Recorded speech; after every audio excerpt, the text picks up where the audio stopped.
সাধারণ হর বিশিষ্ট ভগ্নাংশের প্রকাশ করো। এর জন্য আমাদের কি করতে হবে? প্রথমে ভগ্নাংশের হরগুলোর লসাগু বের করতে হবে। তাহলে আমরা প্রথমে লিখব ভগ্নাংশের হরগুলোর লসাগু।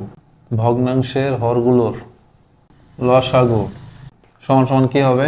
X minus Y, X plus Y, X into X plus Y. তাহলে এক্স নেব, এখানে আছে হচ্ছে X plus Y, X into X plus Y, X plus Y নিলাম, আর কি আছে? এক্স মাইনাস ওয়াই আছে, তাহলে নেব এক্স মাইনাস ওয়াই।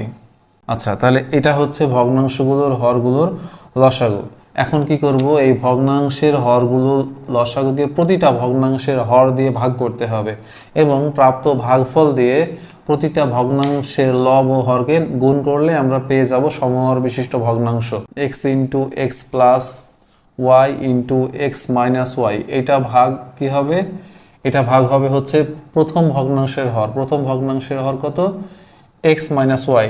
লসাগুকে প্রথম ভগ্নাংশের হর দিয়ে ভাগ করলে কি হবে? এক্স মাইনাস ওয়াই কেটে যাবে, তাহলে থাকবে কত?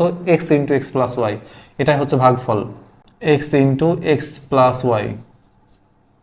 আচ্ছা, এখন লিখব প্রথম ভগ্নাংশ।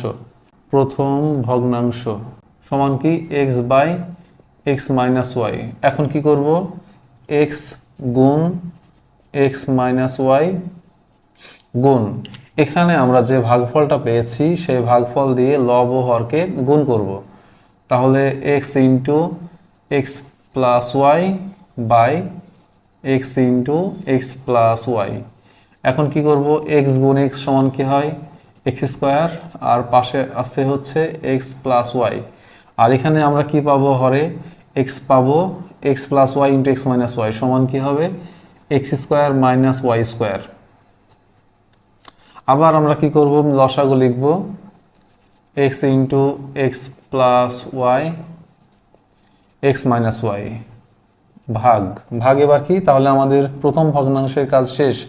এখন লিখব দ্বিতীয় ভগ্নাংশের হর এক্স প্লাস ওয়াই।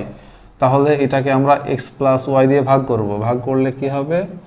ভাগ করলে আমরা ভাগফল কি পাবো? এক্স প্লাস ওয়াই কাটা থাকবে X into X minus Y, X into X minus Y. আচ্ছা, তাহলে এটা হচ্ছে ভাগফল। এই ভাগফল দিয়ে দ্বিতীয় ভগ্নাংশের লব ও হরকে গুণ করতে হবে। তাহলে এখন আমরা লিখব দ্বিতীয় ভগ্নাংশ। দ্বিতীয় ভগ্নাংশ সমান কত?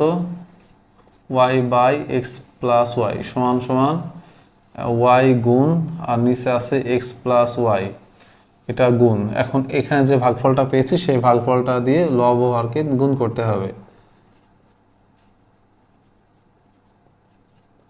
সমান সমান আমরা এখানে কি পাবো?